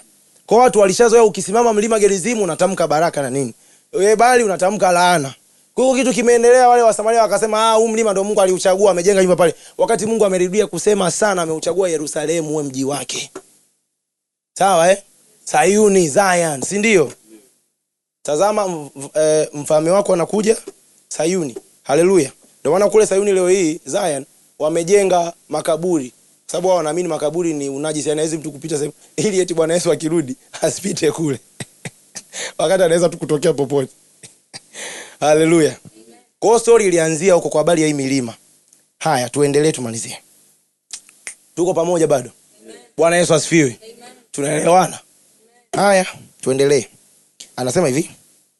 Akamwambia, mwanamke au mama, unisadiki, saa inakuja ambayo hamtamwabudu Baba katika mlima huu wala kule Yerusalemu. Anazungumzia sasa sio kwenye mlima Gerizimu wala Sinai wala kwenye hekalu Yerusalemu wala kwenye hekalu lenu nyie. Kwamba hivi Mungu hatapatikana tena kwenye mahekalu kwenye nini, saa inakuja. Alafu hiyo saa yenyewe kwanza ipo. Yaani saa inakuja, lakini hivi ninavyoongea mpaka hapa unavyoiona mimi saa ipo. Tunaelewana vizuri? Anasema hivi, ninyi mnaabudu msichokijua, sisi tunaabudu tukijuacho. Hapa anaongea kwa maana ya Wasamaria na Wayahudi. Kumbuka nimeshakupa story, Wasamaria washachanganyika hapo. Yaani mambo yamekuwa mengi, si ndio? Alafu anasema kwa kuwa wokovu watoka kwa Wayahudi, wale waliobakia na Mungu wa kweli na nini. Ndio maana hilo andiko, ndio maana nimewaelezea Wayahudi ni nani. Umeona walikuwa wakiwa wanasema hivyo kwamba wokovu unatoka kwa Wayahudi. Sasa lakini saa inakuja, nayo sasa ipo, ambayo waabudu halisi watamwabudu Baba katika roho na kweli, kwa maana Baba awatafuta watu kama hawa wamwabudu. Bwana Yesu rasmi amehamisha mahekalu, amevunja mahekalu, hayapo tena mwilini. Mungu hatembei tena kwa sanduku la agano au kukaa nyumba fulani au nini, hapana. Sasa hivi anasema Mungu ni roho, nao wanaomwabudu watamwabudu katika roho na kweli. Amen. Tunaelewana vizuri? Amen. Haleluya. Amen. Kama ulisikia wakati wewe nilikuwa ninamuelezea Mungu kwamba Mungu sio kitu, Mungu ni roho. Sawa Yaani hatuwezi kumuelezea Mungu. Walitengeneza sanduku la agano kuashiria uwepo wa Mungu huko pale, lakini Mungu sio sanduku la agano. Naona Wafilisti walipolichukua Mungu aliwapiga kwa sababu ya yani kile kitu, ila sio, yani alikuwa anaashiria uwepo wake huko pale. Lakini Mungu sio sanduku la agano. Na sasa hivi kwa sababu wale waliishi kwenye wakati wa giza, wakati wa kivuli, walikuwa yani mambo wanaambiwa kwa mafumbo. Sasa hivi sisi tunaelewa wazi wazi. Mungu anarudisha kitu alichokisema toka kwenye Mwanzo 1:26, na tumfanye mtu kwa sura na mfano wetu. Ukisikia kwa habari ya image of God au sura, inamaanisha hivi. Napendaga sana kutoa mfano. Wangapi tunamfahamu mfano nani? Spider-Man. Wote hapa mfahamu Spider-Man, si ndio? Mpaka wadada wanafahamu Spider-Man. Spider-Man sio zile nguo, ni yule mtu wa ndani, si ndio? Hapa mnielewe vizuri, si ndio? Kwa hiyo ndio maana kuna wakati mwingine kwenye ile movie anaonekana sio anatembea, anaenda wapi, alafu ikitokea shida anaangalia kama mtu amuone, anabadilika, anaanza kutupa nyuzi, anaondoka, si ndio? Si ndio? Kwa hiyo ile nguo inamwakilisha Spider-Man. Kwamba ukiona unajua yule Spider-Man, ila sio aliyeivaa. Kwamba hata mimi leo nikivaa nguo za Spider-Man mtasema Spider-Man wakati mimi sio Spider-Man. Basi na wewe kwa maana nyingine ndio kama ile nguo ambayo Mungu anakaa ndani. Ili umbebe Mungu, ndio maana ya sura ya Mungu. Yaani ukionekana wewe, anaonekana Mungu aliye ndani yako. Lakini kinachokufanya wewe sura ya Mungu ni Mungu aliyembeba ndani yako. Umenipata vizuri? Alafu tunavyosema kwa sura na mfano wa Mungu, in the likeness, tunazungumzia tabia. Mfano, huyu amefanana na fulani mambo yake. Yaani huyu kama mama Katale, huyu kama unajua, mtu akisema huyu kama mtu fulani unajua itakuwa na vitu fulani. Si ndio? Labda huyu kama Magufuli, unajua mtu kabisa amenyoosha mstari. Si ndio? Yaani nyewe huyu kama fulani, si ndio? Haleluya. Bwana Yesu asifiwe. Ninapozungumzia kwa habari ya mfano, inazungumzia tabia za Mungu, utakatifu, upendo. Yaani vile unajua ile tunda la Roho, labda leo ndo tungesema hivyo. Kwa hiyo sasa mwanadamu wa kwanza alikuwa, yani sio nisemaje? Sijui nitumie maneno gani. Yaani alikuwa anambeba Mungu ndani. Alikuwa yani yeye anamuinhabit Mungu ndani. Ndio maana andiko Paulo anasema kwenye Wakorintho wa kwanza 6 kwamba hali kadhalika aliyeunganishwa na Mungu ni roho moja na yeye. Ndani walikuwa ni kitu kimoja. Yani wewe maana yako ya kuexist, kusudi lako la kuexist ni only if ukiwa umembeba Mungu ndani. Kama ambavyo yule Spider-Man akivua zile nguo zinakaa tu hapo useless, ndio mtu ambaye hana Mungu. Hallelujah. Ndio maana andiko pia linasema in him we move, we live and we have our being. Hallelujah. Hallelujah. Ndugu zangu, tumeumbwa kumhosti Mungu. Ndio utaelewa maana ya utukufu. Utukufu maana yake kabod, the weight of God. Vile Mungu yani, kwa hiyo maana yake ni kumbeba Mungu kiufupi. Kwa hiyo tukisema yule jamaa sema ameimba utukufu wa Mungu ukashuka, maana yake amembeba Mungu kama alivyo. Hallelujah. Sasa Mungu sio kitu kwamba ana uzito fulani. Ndio maana nasema ukimwelewa Mungu hivyo kwamba ni kama umembeba mtu huku mgongoni utachemka. Hallelujah. Another thing ndugu zangu, tusidefine vitu vya rohoni kwa kutumia vitu vya mwilini. Tutakosea. Ila vitu vya mwilini vinakuwa define na vitu vya rohoni. Kwa sababu anasema kwamba vitu vinavyoonekana vilitokea katika ulimwengu usioonekana. Si ndio? Kwa hiyo ni kama ukiwa unasoma Biblia unafuatilia, kumbuka hilo pia. Useme ndio maana iko hivi. Naona kuna watu wanasema hivi, kama Yesu ni mwana wa Mungu, mama yuko wapi? Nani mama yake Yesu? Angalia msimu mama yake Yesu. Kanuni ya rohoni kwamba kina baba ndo wanazaa. Rohoni akina baba ndo wanazaa. Hamna mama rohoni. Hamna mama rohoni. Tunaelewana vizuri. Tunaye baba roho zetu. Kama baba wahurumiavyo watoto wake, ndivyo Mungu anavyohurumia wale wamchao. Hamna mama. Lakini kimwili akina mama ndo wanahuruma. Mwanangu. Si ndio? Sasa rohoni na mwili ni tofauti. Sawa jamani? Alafu kuzaa unafikiria wewe mwilini sio kuzaa roho. Vitu viwili tofauti. May the Lord give us understanding. Hallelujah. So back to our study. Saa inakuja nayo sasa ipo, ambayo waabudu halisi watamwabudu Baba katika roho na kweli. Maana yake hiyo saa ipo kuanzia sasa. Bwana Yesu alibadilisha mahekalu, location, sehemu ya kumwabudu Mungu ndani yetu. Yani Mungu sasa hivi anakaa, anasema Paulo kwenye hiyo Wakorintho wa kwanza 6 kwamba hamjui kwamba ninyi ndinyi mahekalu ya Roho Mtakatifu. Nafikiri mstari wa 19 pale. Hekalu maana yake nini? Maana yake Roho Mtakatifu anakaa ndani. Kwa wenzetu kwa kitu haikuwezekana, ndio maana alikuwa anakuja juu yao, anaondoka. Wakati mwingine wanatumia kitu kinaitwa umimu na thumimu, yale mawe mawili. Kama umeshawahi kusikia umimu na thumimu. Sawa? Ugo tu utaona maana yake ndio au hapana. Ilikuwa inaashiria uongozi wa Roho Mtakatifu, ndio au hapana. Hata Daudi alikuwa anataka kumuuliza Mungu, je, niwaendee watu wale? Ananyanyua wale mawe. Anaambiwa ndio au hapana. Leo hii tuna Roho Mtakatifu ndani. Yeye ataongea, anasema ataongoza kwenye kweli yote. Tena kama ni mafumbo ya Mungu, Roho wa Mungu anayajua mafumbo ya Mungu, hata siri za Mungu. Tupo kwenye siku za mwisho, inaniruhusu kuongea jambo. Sikilize kwa makini. Kuna upepo ulitokea hapa nyuma, unazungumzia kwa habari ya Yesu anarudi mwezi wa 9 tarehe ngapi, sijui nini, the Feast of Trumpets, sijui nini. By the way, kila mwaka Feast of Trumpets almost ipo. Sijui atonement ipo. Pentecost imekuwa ikiwepo kwa muda mrefu kabla ya siku ya Pentecost yenyewe ambayo Roho alishuka. Sawa jamani? Tunaelewana vizuri? Kule upepo ulitokea tuliona Yesu anarudi jamani, kanisa tuweke tayari. Yani unakurupuka. Lazima kuja Bwana Yesu anarudi au harudi. Sasa ni hivi ndugu zangu. Kwanza, siku ambapo mwanadamu atampredict Mungu kama Bwana Yesu atarudi taarifa na akarudi, hana sifa ya kuwa Mungu. Si anasema akili zake hazichunguziki. Imekuwaje tukamchunguza na tukampatia? Haiwezekani. Umeona Haiwezekani, sawa? Hiyo ni moja, ndio maana mpaka leo hajarudi. Tunaelewana vizuri Alafu hebu fikiria tukio la kihistoria kubwa kama hilo. Mungu arudi tu, yani ghafla tu. Haiwezekani. Ni jambo ambalo anaongea kila siku, anatuandaa. Mfano wake ni kama vile ambavyo toka ukiwa mdogo uko darasa kwanza unaambiwa kwa habari za kusoma chuo uje upate kazi. Kwani kwamba ndo unaingia chuo? Si bado. Unaandaliwa kisaikolojia la 7, form 4, form 5, unamaliza chuo mpaka unafika pale. Ndivyo ilivyo kwa habari za Bwana Yesu, anaongea toka zamani kutuweka tayari. Kwa nini? Kwa sababu moja. Alivyosema kwa habari ya kwamba hakuna ajuaye saa, mimi mwenyewe sijui saa wala siku isipokuwa Baba. Ni kwa sababu ya tamaduni za harusi za Kiyahudi au za Waisraeli. Tamaduni yao ni moja. Mnapotaka kuoa, baba wa bwana harusi ndio anaamua harusi ifungwe, ndoa ifungwe lini. Manake harusi ifungwe, ndoa ifungwe lini. Sawa? Kwa kazi ya bibi harusi ni kujiandaa kukaa tayari, na bwana harusi pia. Muda wote ule baba akiamua leo, baada ya mwaka, baada ya miaka 5, ndoa inafungwa. Ndio tamaduni zao zilivyo. Kwa Bwana Yesu alisema hivyo kwamba mimi sijui saa wala siku. Kwamba mimi bwana harusi niko tayari na nimeshaandalia makao, na wewe kaa tayari. Baba atakapotangaza hiyo saa, tutakuwa tumejua tayari, tuko wote tayari. Ndio maana Bwana Yesu anafanya kazi ya kutuandaa. Tunaelewana vizuri? Amen. Haleluya. Amen. Ndio inakotokea kwamba mimi sijui siku wala saa. Kwa sababu kuna maswali pia kama vile yanatuchanganya. Sasa Bwana Yesu anasema hajui, Baba ndo anajua. Alafu kuna sema anasema yeye na Baba ni umoja. Ni kitu kimoja. Sasa inakuaje? Yaani wewe ni kama inakuchanganya. Sasa siri ipo kwa Roho Mtakatifu. Wakorintho wa kwanza 2:10 anasema hivi, hali kadhalika Roho Mtakatifu anayajua yote, hata mafumbo ya Mungu. Atakaye kualat, maana ya Roho Mtakatifu.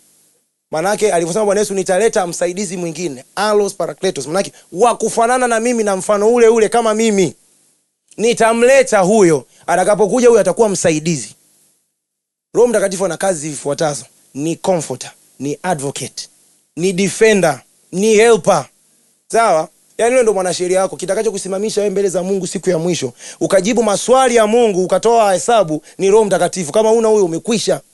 Ayubu aliambiwa jifunge kama mwanaume, njoo tuongee, tuseme, akashindwa. Mimi hapo, nilishaongea mara moja na sasa hivi tu ni mara ya pili. Kwa hiyo anajingata, hamna kitu. Mungu anampiga maswali.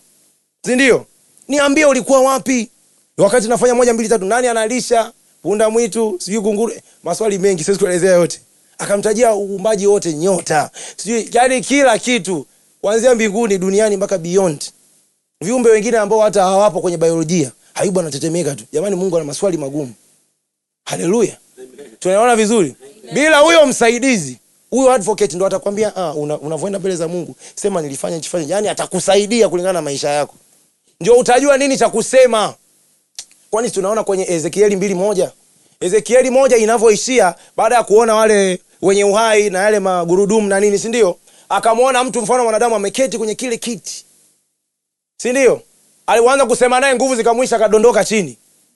Akawa ameparalyze kwa sababu huwezi ukakutana na Bwana Yesu hivi alafu ukaa tu umesimama hivi. Yaani sio kitu kama unasema tunainama chini. Kabla hujasema tunainama tayari ni kama mshumaa kwenye moto mkali. Unayeyuka tu, utaki ustaki. Sawa eh? Kwa hiyo Ezekieli 2:1 inasemaje sasa? Ya kwamba ndipo roho ya huyo aliye juu ikaniingia, kanisimamisha nipate kusema naye. Huwezi kusimama kusema na Mungu bila Roho Mtakatifu. Ndio maana lazima uwe na Roho Mtakatifu. Kama hujajazwa na huko hapa, lazima ujazwe. Tena ujazwe leo. Ijapokuwa sasa kwa bahati mbaya mambo ya Mungu yanafanyika kwa shauku mpaka utake sana. Utamani sana. Shauku yako ndo currency. Ndo unalipia, sawa? Kama utaki basi, kanuni ni hivi, aliye na kiu na aje. Umeshiba, umekunywa maji, hauna kiu, huwezi kunywa maji, ndio? Aliye na kiu na aje, tengeneza kiu. Na leo ndo kazi yetu, the hunger. Tumwambie Mungu azalishe kiu ndani yako. Njaa ndani yako, heri wenye njaa na kiu yake wanao atashibishwa. Si ndio? Kwa hiyo Roho Mtakatifu ndio kazi yake, msaidizi, afu pia defender wa kukutetea. Kwa hiyo huyo Roho Mtakatifu kwa bahati nzuri, yeye ndio anajua siri za Mungu, mafumbo ya Mungu. Ndugu zangu, Mungu akitaka kuficha kitu, anakificha ndani yake. When God wants to hide something, he hides it in himself. Chochote kile. Hata uhai wetu umefichwa wapi? Maana hapo huwezi kupata. Hata wewe ibilisi gani huwezi. You cannot. Si ndio? Bwana Yesu asifiwe sana. Haleluya. Sasa basi, statement ya ninyi mnaabudu msichokijua, bali sisi tunaabudu tunachokijua. Wale walikuwa imani yao, au watu wengi leo hii imani yetu iko based kwenye vitu, object. Mpaka tuone kitu fulani, mpaka tutambue kitu fulani. Sisi waimbaji tunapenda nikija kuimba ili nijue Mungu alikuwepo, watu wamedondoka wamepiga sarakasi. Nataka nikwambie, yaani hata tu nikipiga pale kuna aina fulani tu ya nyimbo ukipiga tu, yaani ukaanza kuimba kodi fulani zile sio kama za Nigeria, sio, watu tayari wanaanza sababu ni kitu ambacho ni psychological na Mungu anaweza kaa yupo hapo. Kuna siku moja nilienda kwenye ibada sehemu, watu wanalia, wanaabudu, yani unajua mtu anasema ninaona malaika na nini, vitu kama hivyo. Nikasikia sauti inaniambia mimi siko hapa. Sema Roho Mtakatifu huko hapa, au mimi ndo nimetenda dhambi au nimekosea? Ilinipa shida sana. Unaona wenzako wanalia wako hapo chini, Mungu anakuambia siko hapa. Ndio nikagundua kuna mstari kama uzi mwembamba sana kati ya hisia na uwepo wa Mungu. Ni kwa sababu lile neno, ule upanga unavoingia, si utaanza na nyama na mwili kugawanya. Ndio kazi ya muziki. Yaani tukijua mimi nikipiga muziki na nilipeleka neno la Mungu, ule mziki unaingia kwenye mwili wako, ndo upanga unapita hivyo. Ndio maana nikipiga na fulani unacheza, si ndio? Unajisikia kuabudu. Alafu yale maneno yanaingia kwenye nafsi yako, yanaitia nguvu, unasema. Alafu nguvu ya Mungu inafikia kwenye roho yako. Ndio ule upanga unavoenda kama mziki, kama waimbaji. Tunaelewana vizuri? Kwa hiyo sasa kuna vitu vingine vikipigwa tu vinaweza vikakuletea hisia na akawa sio Roho Mtakatifu. Hiyo ndio maana ya pia mnaabudu msichokijua. Haleluya. Haleluya. Sisi tunataka tumjue Mungu. Na nilisema pale mwanzo kwamba Mungu ni master of hide and seek, anatafutwa. Yaani hapa tunavongea hapa Mungu yupo amejaa. Ila mpaka umtafute ndio unampata. Yaani ndio tabia ya Mungu wetu. Haleluya. Haleluya. Bwana Yesu asifiwe.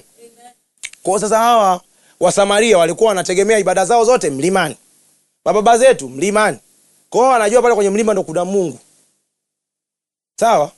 Na sisi hivi leo vitu fulani ndo tumeweka imani yetu kwenye objects. Mungu anataka tuweke imani yetu kwake, kwa kazi ya msalaba. Tumwamini yeye, tumwangalie yeye. Tunaelewana vizuri? Sasa madhabahu ya mtu wa ndani ni ile sehemu. Inafananishwa na Zaburi ya 91, yeye aketie mahali pasiri pa Mwenyezi, si ndio? Maana yake ni ile sawa sawa na Mathayo 6. Bwana anasema hivi, bali wewe uombapo, ingia ndani chumbani kwako na baba yako aonaye sirini atakujazi. Ni sehemu ambayo wewe na Mungu personally mnakutana. It's not necessary ikawa ni physical place. Inaweza kuwa ni saa au ni hali ambayo wewe na Mungu mnakutana. Na leo hii madhabahu ya ndani Mungu anataka ifanye kazi all the time. Unavotembea unakuwa unawaza, unatafakari neno la Mungu, unaimba, unaongea na Mungu, una conversate naye. Yaani ndivyo unavojijenga ndani, kumbeba Mungu. Haleluya. Ndugu zangu ni hivi, kama hivyo nimesema kwenye madhabahu ndipo ambapo Mungu anakuja na anafanya vitu. Na wewe pasipo kujenga hali hiyo ndani yako kwenye maisha yako, Mungu hawezi kufanya vitu. Hawezi kufanya vitu. Ndugu zangu, Tanzania leo hii tunaombea nchi. Hawezi Mungu kufanya vitu isipokuwa tumemjengea Mungu madhabahu na kuangusha madhabahu ya miungu mingine kama Elia alivyofanya. Bila ya hivyo tunafanya kazi bure. Tutaomba, tutalaumu, tutatweet, tutafanya kila kitu na bado madhabahu za nguvu za giza zitaendelea kufanya kazi. Katika watu ambao wanajua kutengeneza madhabahu ni watu wangu, yani watu wana wa giza. Au mnaona imbaji asiwe kina Diamond siwi nani, wanajua kutengeneza madhabahu. Those people are intentional. Sawa? Ndio maana unaweza ukakuta mtu amevaa vinguo vya ajabu ajabu, anavyoimba ni mambo ya ajabu ajabu na bado anapata nyomi na watu. Watu wanashangilia, watu wanafanya hivyo. Unajua hizo mtu inawezekanaje? Ndio kazi za madhabahu hizo. Bwana Yesu asifiwe. Hizo ndio kazi za madhabahu. Lakini sisi waimbaji wa gospel hatujui kutengeneza madhabahu. Hatujatengeneza madhabahu. Tunajua madhabahu ni pale mbele pamepambwa kuna mataa, ndipo ninaposimama mimi. Shetani ametupiga changa la macho. Lazima wewe mwenyewe uwe ni kuhani. Unapeleka, unafukiza uvumba kila siku. Una mahusiano na Mungu. Alafu unajidhabihu. Warumi 12. Si ndio? Nimetaja vile vitu kwenye madhabahu, si ndio? Itoeni miili yenu hiyo dhabihu iliyo hai ya kupendeza. Daily unakufa, you die daily. Unautoa mwili wako kuwa dhabihu. Ndio ibada yako yenye maana. Ukiunganisha na dhabihu zako nyingine. Haleluya. Dhabihu za shukrani leo nimeelezea kwa sehemu, lakini pia kuna dhabihu ya maneno. Hosea 14. Mungu anafanisha maneno kama sadaka ya ng'ombe. Haleluya. Wakati watu walivyokuwa wanahangaika kutoa ng'ombe, hapa anasema hivi, Hosea 14 mstari wa kwanza na wa pili. Israeli, mrudie Bwana Mungu wako, maana umeanguka kwa sababu ya uovu wako.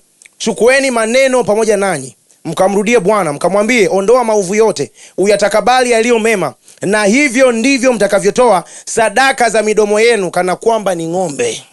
Leo hii kwa kazi aliyoifanya Bwana Yesu msalabani, hatuhitaji kuchinja ng'ombe, yani kwa sababu ingekuwa hapa ndani ingekuwa kazi. Kila mtu ana mbuzi wake kwenye kiti. Yani vurugu, kumechafuka, harufu. Yani tunatoa saa ngapi midamu? Yani ingekuwa vurugu. Lakini leo hii kwa kazi aliyoifanya ya msalaba, imerahisisha mambo kiasi kwamba hata ukiongea, ukisema yua yawe, anaonekana kama umechinja ng'ombe mmoja. Unavoendelea ng'ombe wa pili, unavoendelea ng'ombe wa tatu, tena na zaidi. Kwa sababu kwa bahati mbaya Mungu haridhii ng'ombe, haridhii kondoo. Anasema kwenye Zaburi ya 50 kwamba si ningelikuambia kama nina njaa, kama ninahitaji ng'ombe, lakini Daudi anasema dhabihu za Mungu ni moyo uliopondeka. Na roho iliyopondeka Mungu hata idharau. Anajibu tena Mungu mwenyewe Isaya 66. Anasema ya kwamba mbingu na vyote ni kazi ya mikono yake amefanya. Mbinguni ni kiti chake na duniani mahali pake pa kuweka miguu, si ndio? Mstari wa pili, lakini mtu huyu ndiye nitakayemwangalia. Mtu aliye mnyonge, mwenye moyo uliopondeka atetemeka lisikiapo neno langu. Bwana Yesu tena akaja akamaliza kazi. Mathayo 5:8. Heri wenye moyo safi kwa maana watamuona Bwana. Haleluya. Daudi anarudia tena Zaburi ya 24, anaongea kitu hiko, ni nani atakayepanda katika mlima wa Bwana? Wakati watu wanahangaika na Gerizimu na hii milima ya duniani, kuna kitu kinaitwa mlima wa Bwana. Huo unapandwa rohoni. Ni nani atakayeingia kule? Si ndio? Ni mtu mwenye moyo mweupe, mikono safi. Si ndio? Moyo ndugu zangu. Kwa kuzungumzia kwamba madhabahu ina vitu vitatu, nimalizie kwa kurahisisha hivi. Tunapozungumzia kwa habari ya eneo appointed, kwa mtu wa ndani ni moyo wako. Kuna kitu kinaitwa a heart of worship. It's a state, it's the thoughts. By the way, neno worship, ibada, sio nyimbo ya taratibu au sio hii tunayofanya. Inatokana na neno avad. Avad maana yake ni culture, yani ni utaratibu, ni maisha. Ni cult. Sawa Ni neno la Kilatini linalomaanisha cult. Cult ndio imezaa kitu kama culture, agriculture, ni utamaduni, ni a way of life. It's how you live. It's who you are from within to the outside. Si ndio? Kwa hiyo platform ya kujengea madhabahu yako ni moyo wako. Kwenye moyo wako ndio utakutana na Mungu. Haleluya. Mungu anaichunguza mioyo, maana yake anatembelea kwenye eneo linaitwa moyo. Huko mjengee Mungu madhabahu. Daudi alijua mpaka anasema kwenye Zaburi ya 119 ya kwamba moyoni mwangu Bwana nimeliweka neno lako nisije nikakutenda dhambi. Nimesema madhabahu za giza zinapewa nguvu na dhambi na uovu. By the way, dhambi ndio inaipa nguvu mauti. Ndio Bwana Yesu alipokuja kuiondoa dhambi, Paulo anasema kuwapi kujidai kwako wewe mauti. Ni hivi ndugu zangu, mauti ilikuwepo kabla ya Adamu. Ndio Mungu alimwambia hivi, ukila utakufa. Kumbe kufa kulikuwepo, ila kulikuwa passive, sio active. Kulikuwa kumelala, si ndio? Nini kinatokea? Na kilichomfanya Adamu ile dhambi ingie au afe sio kwa sababu alikula tunda, hapana. Kuna concept ndogo tunashindwa kuelewa pale. Shetani alisema uongo, alisema hivi, hakika hamtakufa. Huo ndio uongo. Sababu mkila mtakuwa kama Mungu. Hiyo ni kweli, alisema yeye mwenyewe Mungu. Huyo mtu sasa amekuwa kama sisi, anajua mema na mabaya. Kwa hiyo uongo aliosema ni hakika hamtakufa. Na death ni separation kati ya vitu vile ambavyo vilipaswa kuwa pamoja. Kwa hiyo kama ambavyo Mungu aliongea na maji yakatoa samaki, aliongea na nafsi yake na yeye mwenyewe akamtoa mwanadamu. Ukimtoa samaki nje ya maji anakufa, na ukijitoa wewe nje ya Mungu you die automatically, unakuwa separated. Ndio maana Jehanamu ya pili manake ni lile Sheol, lile ziwa liwakalo moto. Unapodumbukia kule manake umekuwa separated na Mungu totally. Hutaona uso wa Mungu tena. Bwana Yesu asifiwe. Tunaelewana vizuri? Kwa hiyo hiko ndicho kilichotokea kwa Adamu wa kwanza. Kwa hiyo dhambi manake pia ni rebellion, sawa? Rebellion maana yake Mungu alimwamuru anambia hivi, usile, ukila utakufa. Kwa hiyo kifo kisha so kifo kilipewa nguvu na dhambi. Na mpaka leo unapofanya dhambi, ndio anasema Yakobo ya kwamba tamaa ushika mimba ukazaa dhambi, na dhambi ushika mimba alafu ikafanya nini? Ikazaa mauti, sawa? Kwa hiyo dhambi ndio ina urafiki na mauti. Kwa hiyo ukiona shetani anapata hatimiliki ya kuua watu, jana nilikuwa naongea na boda mmoja, anasema kuna bwana mmoja Mpemba alikuwa anafuga mabanda yake ya kuku, kuna Wayahudi wakaja wakaiba kuku. Walivyoiba kuku ule Mpemba akatangaza, jamani aliyeiba aje aombe msamaha, akaweka mpaka matangazo, watu wakakausha. Watu wamenyamaza, wamekaa kimya, wakawa wanashangaa mmoja mmoja anakufa. Wanamfuata anamwambia hapo sio mimi tena, watu wanakufa. Nikamwambia yule boda boda, ukiona vitu kama hivyo vinafanya kazi, hiyo ni kazi kwanza ya madhabahu, lakini ni kwa sababu hivi unapofanya dhambi unampa shetani nafasi ya kufanya chochote kile ya kuingiza mauti. Na leo nataka tuelewe mauti hivi. Unajua sisi tunajua mauti ni kwamba unakufa tu hivi. Sisi tunakuja pale tunakuposti WhatsApp, tunakuja pale tunatoa mbilambi. Mauti maana yake ni chochote ndani yako kinaweza kikafa. Angalia, Daudi anasema kwenye Zaburi ya 23, nijapopita katika bonde la uvuli wa mauti, sitaogopa mabaya. Kumbe lile bonde lilikuwa linaua ujasiri wake. Maana yake awe na hofu. Yeye anasema sitaogopa mabaya, si ndio? Si ndio maana anasema kwenye Warumi 8 Paulo ya kwamba hamkupewa roho ya dunia hii, roho ya hofu iletayo utumwa, bali mmepewa roho ya Mungu. Kwa hiyo twalia Aba, yani baba. Kwa hiyo hata shetani anaweza kuua ujasiri wako kama kijana. Na dhambi inatokana na vyanzo viwili, hofu pamoja na nini? Na ubinafsi. Ndio maana Bwana Yesu anaua ubinafsi kwa kusema nawaamuru ninyi pendaneni. Alafu anasema ni upendo mkuu kiasi gani? Yohana 15:13, wa mtu kutoa uhai wake kwa ajili ya rafiki zake. Ninyi siwaiti rafiki kwa sababu Umeona? Rafiki anajua anayofanya bwana wake, lakini mtumwa hajui. Sawa? Kwa sababu hiyo nawaamuru ninyi pendaneni. Anaua issue ya ubinafsi na aliutoa uhai wake. Ukiwa mbinafsi ndo chanzo cha dhambi. Tunalalamika leo na ufisadi. Si kanifanyia hivi, anijali. Si nini, si binafsi. Hofu kwa vijana, yule mkaka nisipolala naye ataniacha. Nisipovaa hivi wenzangu hawatanikubali. Nikisema tu nivae ligauni lirefu kila siku watanicheka. Nataka nikwambie hivi, inabidi ifike point upewe jina kama Bwana Yesu. Aliitwa mlafi. Nani? Kwa ajili ya Mungu. Ona jina gani umepewa baya? Au ndo rafiki wa watu mwana? Yani yule dada yule hata haringi. Kumbe watu wanakucheka wanasema yule ize tu. Bwana Yesu asifiwe sana.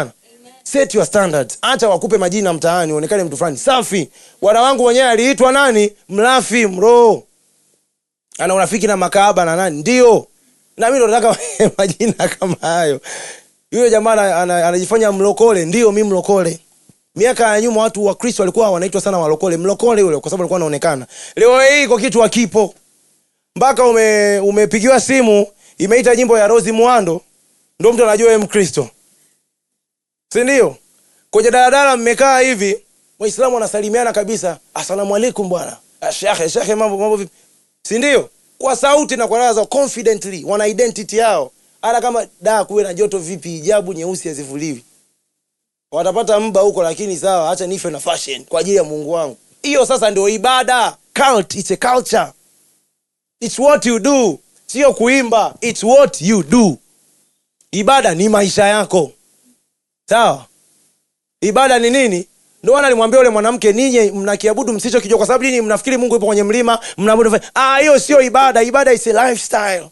Na altar of the inner man inakuwa active wakati wote. Kama wakati ule Israeli, wakati wa Daudi, watu walikuwa wale wana wa Asaf na Yedusuni na Hemani walikuwa wanapiga vinubi, wanatabiri masaa 24. Wakati wengine wanafanya kazi zao, watu wa ibada wapo, madhabahu iko wazi. Sawa sana alichomwambia Musa kwamba moto wa madhabahu usizime. Leo hii moto wako wa ndani usizime. Mahusiano yako wewe na Mungu. Yani unamhosti Mungu, anakaa ndani anaongea. Unamruhusu Mungu akuingilie kwenye vitu vidogo vidogo, mpaka jinsi ya kuvaa, jinsi ya kufanya usafi, jinsi ya kupika, jinsi ya kuongea. Yani Mungu anakuingilia.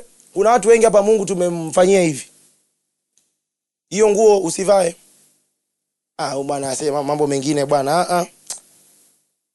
Kwa nini?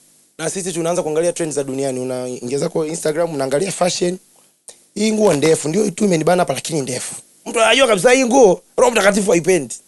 Umeona hii style? Pasipo kuishi hivyo, hapo ndo inatokea jambo linaitwa kutengwa kwa ajili ya Mungu. Bwana Yesu asifiwe sana. Sasa ndugu zangu, moyo wako ndio platform ya kumbebea Mungu, ya madhabahu. Sawa?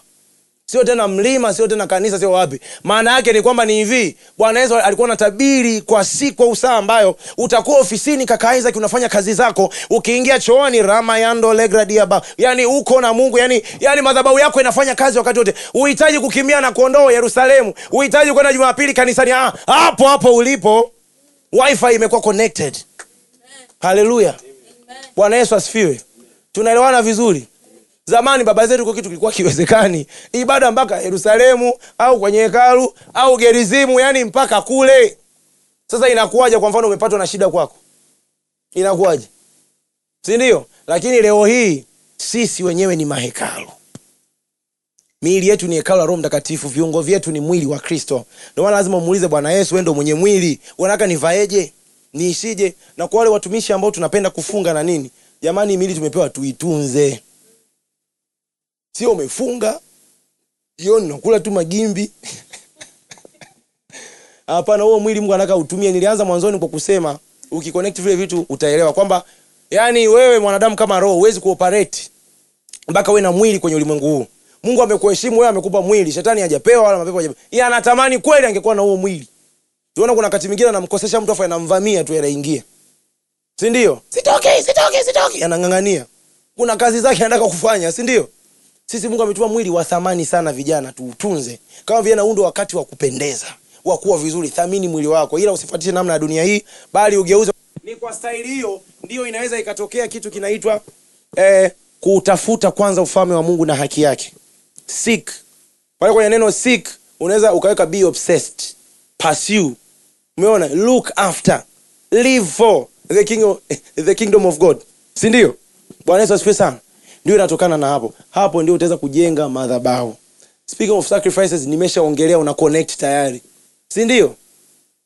Dhabihu zetu za sifa, kwanza miili yetu sisi wenyewe. Unatoa muda wako. Yaani kila kitu kwako kinageuka kinakuwa dhabihu. Sawa? Kuhani tunayekuwa ni mkuu Kristo Yesu, lakini sisi kwa taarifa nzuri ni ukuhani wa kifalme. Sisi wenyewe ni makuhani kwa habari ya kazi za kimadhabahu. Sawa Tunaelewana vizuri? Haleluya. Na hapo ndipo Mungu anapofanya na wewe covenant. Ndio vitu vinaweza vikatokea. Tunaelewana vizuri? So kama una muda wako usiku, una eneo lako fulani unalipenda, unaenda. Wengine labda ni pembeni ya kitanda, anaweka pale kapeti kake anaomba, si ndio? Hiyo ndo madhabahu yako umeijenga, iheshimu. Attend there, usimisi hata siku moja. Na nguvu ya madhabahu inaonekana pale ambapo unaenda kila siku, una attend, unaendelea. Haleluya. Bwana Yesu asifiwe. Tunaelewana vizuri watu wa Mungu? Jambo la mwisho, hanga. Hanga ni neno moja tu, ile shauku ya mtu wa ndani.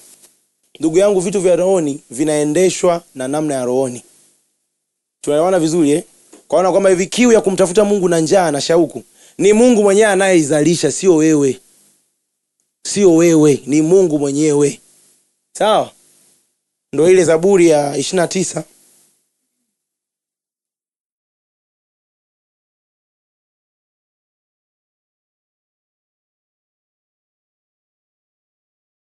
mstari wa 9. Inasema sauti ya Bwana yawazalisha ayala. Edia. Ayala si tunamfahamu, si ndio? Sasa ukisikia Daudi anasema kama ayala ionavyo shauku mito ya maji. Ayala ana tabia moja.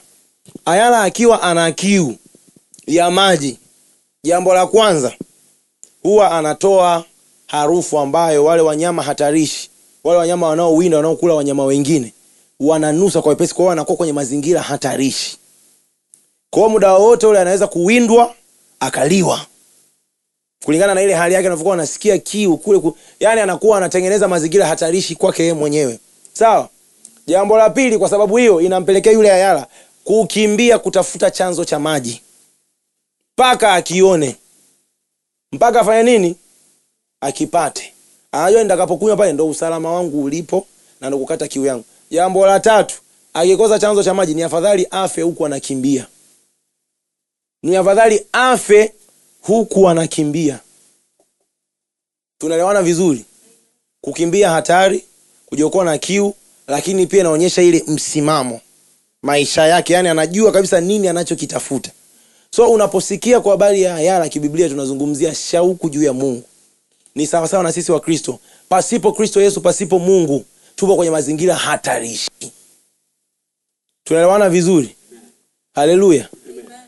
Kwenye mazingira gani? Hatarishi. Alafu utoshelevu wetu, maana yetu halisi ya kuishi iko ndani ya Mungu. Ni ndani yake ndio tunaishi. Maisha ni kutafuta kumjua Mungu, kuwa na ukaribu na Mungu kila siku mpaka unakufa. Hiyo ndio definition nzuri ya maisha. That is life. Going after God until you die. And the good thing is, aliposema nitalijenga kanisa langu ambalo milango ya kuzimu haitalishinda. Kuzimu au hell kwenye Biblia ya Kiingereza au ya Kiswahili inasema tu kuzimu au hell. Lakini hell inakuwa translated kutoka kwenye maneno matatu. Kuna Gehanam, yani jehanamu ya moto au ndo Gehenna, sawa? Alafu kuna Hades, maana yake makaburini pale unavokufa. Yani hiyo ndo tunaita reception. Wakati unasubiria kwenda kule kuhukumiwa, wakati huko pale, journey to the afterlife, ndo hiyo Hades, sawa? Alafu pia kuna Sheol, ziwa liwakalo moto na kiberiti. Sawa? Sasa aliposema nitalijenga kanisa langu na milango ya kuzimu haitalishinda, sio sehemu ya mateso kule jehanamu. Inamaanisha pale, yani kufa kwenda kwenye ulimwengu wa pili huko Hades. Sawa? Tumeelewana vizuri Kwa maana ya kwamba ufalme au mamlaka au serikali ya Tanzania mwisho wake wa kukufikia wewe ni siku utakayokufa. Sawa? Ukifa utatoa kodi, utafanya tayari ameshaenda. Yani huko hawezi kukufuata. Ndio. Lakini ufalme wa Mungu it goes way beyond. Hata ukifa huko nako utamkuta. Yupo, ndio maana ufalme wake ni wa milele. Duniani upo na kule upo. Haleluya. Tunaelewana vizuri? So hayo ndio maisha ndani ya Mungu. So kama ayala yatamanivyo. Natamani leo tumwambie Mungu atupe shauku ndani ya kumtafuta, ya kutengeneza madhabahu ya ndani. Usisahau madhabahu inatengenezwa platform yake, eneo lake ni kwenye moyo wako kwanza. Kabla hujatafuta pori fulani, mlima fulani au saa fulani, kwanza kwenye moyo wako. Mungu anatafutwa kwa moyo wote. Haleluya. Hiyo ndo madhabahu. Then you offer your sacrifices. Nimeshasema ya kwanza ni wewe mwenyewe unakuwa ni dhabihu mbele za Mungu. Mwili wako unajitoa, maisha yako. Tunaelewana? Unakubali kutengwa kwa ajili ya Mungu. Unakubali kuishi kwa ajili ya Mungu. Sio kwa kufuata namna ya dunia hii. Sio kwa kufuata trend, fashion, vijana wanafanyaje, wanaendaje, wanakuaje. Lakini Mungu anataka niweje. Bwana Yesu asifiwe. Tunaelewana vizuri? Haleluya. Hapo unakuwa unajenga madhabahu, then inatokea covenant kati ya wewe na Mungu. Haleluya. Mnakubaliana. Bwana Yesu asifiwe sana. Na sisi tunafanya kazi kwa covenant moja tu. Na nimesema ya kwamba madhabahu inayoipa nguvu madhabahu zetu sisi wa Kristo, madhabahu ya msalaba na damu ya mwana kondoo. Hiyo ndio tunahitaji, kazi ya msalaba. Yesu alifanya nini? Na kuna siku tutakuja kujifunza kwa nini Bwana Yesu alifufuka. The power of resurrection. Nimemsikia mtumishi wa Mungu Benny Hinn wakati yuko Zimbabwe, kama sikosei sasa hivi yuko Zimbabwe, akawa anawaambia wachungaji, hubirini kuhusu kufufuka kwa Yesu, kufa na kufufuka kwake. Msiongelee mambo mengine, mafanikio miujiza, achaneni na hivyo vitu. Bwana amenituma kumuongelea. Yaani anaongea, unaona kabisa huyu mtu Mungu amemkamata aongee kile kitu. Sababu iko kitu kina maana.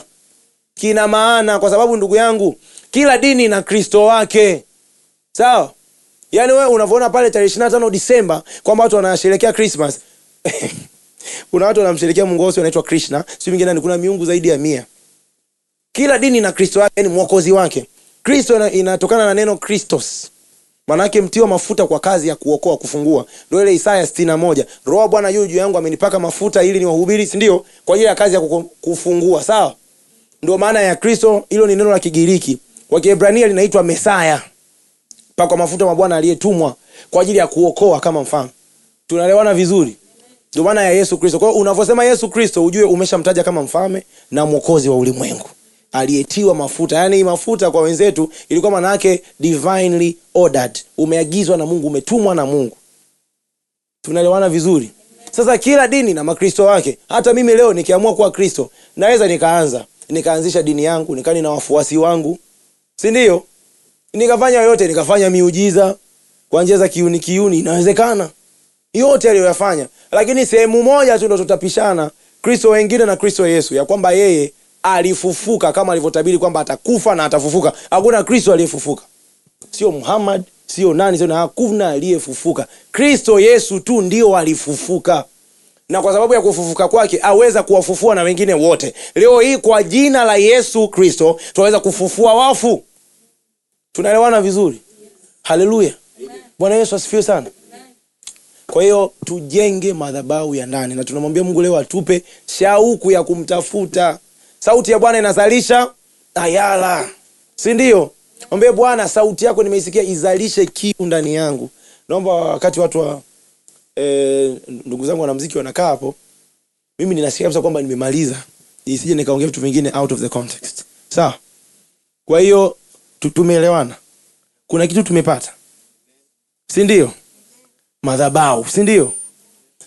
Najua ukitoka hapa utakumbuka vitu vyote. Akili yako itasaga kama inavyosaga juisi vile, matunda hivi. Alafu kuna kitu kitatoka. Hicho ndicho Mungu anachotaka ukipate. Haleluya.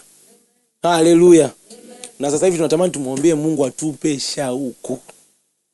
Unavyoona Daudi anasema kwenye Zaburi ya 24 mwisho pale kwamba 24:6 kwamba hiki ndicho kizazi cha wamtafutao, wa kutafutao uso wako, Mungu wa Yakobo. Huwezi kumtafuta Mungu kama huna shauku naye, huna kiu naye, huna uhitaji naye. Anasema Bwana Yesu, aliye na kiu na aje anywe. Lakini leo tunamwambia Bwana, tupe kiu.